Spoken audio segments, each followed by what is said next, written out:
weapons secret. The feds have them. Saying things like, quote, "We aren't getting through this without a civil war. Too late for that. Prepare your mind, body, and spirit." This was on Signal, which is supposed to evade the authorities. That clearly failed. They also, in the indictment, quote him saying there's no standard political or legal way out of this. At one point, he also, according to this new evidence, was studying a Serbian coup plot where citizens did overrun a parliament building. They ousted the president. So that's some of the footage you're seeing of what inspired, allegedly, these people on January 6th. Reading again from this indictment, citing the evidence, quote, "We must now do what the people of Serbia did when Milosevic stole their election, refused to accept it, march en masse to the nation's capital." Rhodes published the plan of action under the headline, "What We the People Must Do." This was on the Oath Keepers website. Emily, this is one of those things where, you know, if we're too calm about it, we almost miss the point. I mean, they're literally talking about ideas of foreign coups. They're literally talking about we can't do this in a legal way. It's really seems to be damning written contemporaneous evidence of a desire to break the law. Right. I mean, you're allowed to plan a protest. You're not allowed to plan taking over the government or interfering with this key government function. And it seems like these pieces of evidence line up to show that it was the latter kind of plan that the alleged conspirators had going here. And then the video footage shows that it was actually carried out. But I think it's both parts that are important, and it shows why someone like David Rhodes, who wasn't present at the Capitol, can still be indicted for sedition. Both the planning, the specific nature of the planning, and then the fact that it was executed.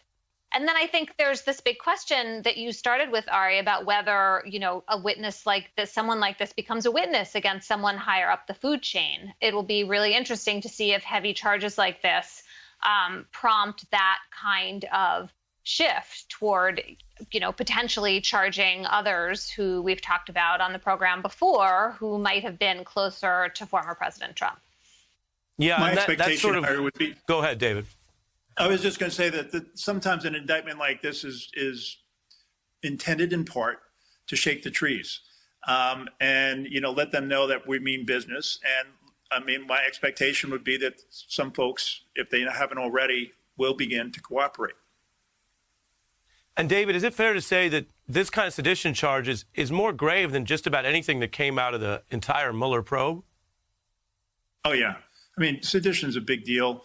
There's a lot of other charges in there, too, all of which ultimately will be guided by the sentencing guidelines, which ultimately will be enhanced by the violence of the event, the gravity of the event, and so forth. So I think this is a very serious indictment.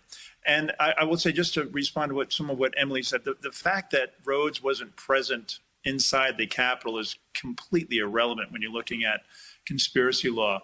And the fact that, you know, somebody could be a mile and a half down the road or a continent away and still be a conspirator.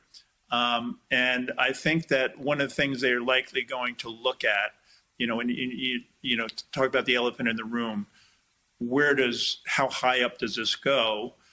Sure, you know, you have to expect the government has and will continue to look at any connectivity between Rhodes and anybody in the administration to see if there was any sort of acquiescence, a consultation, acknowledgement. You know, it's going to be, as the higher you go, you're not going to have people stacking up, and you're not going to have people, you know, buying arms, but you're going to have folks who are having conversations, perhaps, that would bring them easily into the conspiracy without having participated in one of the more concrete overt acts. So one thing to keep an eye out for is how much does this shake the trees? Where does the government go from here?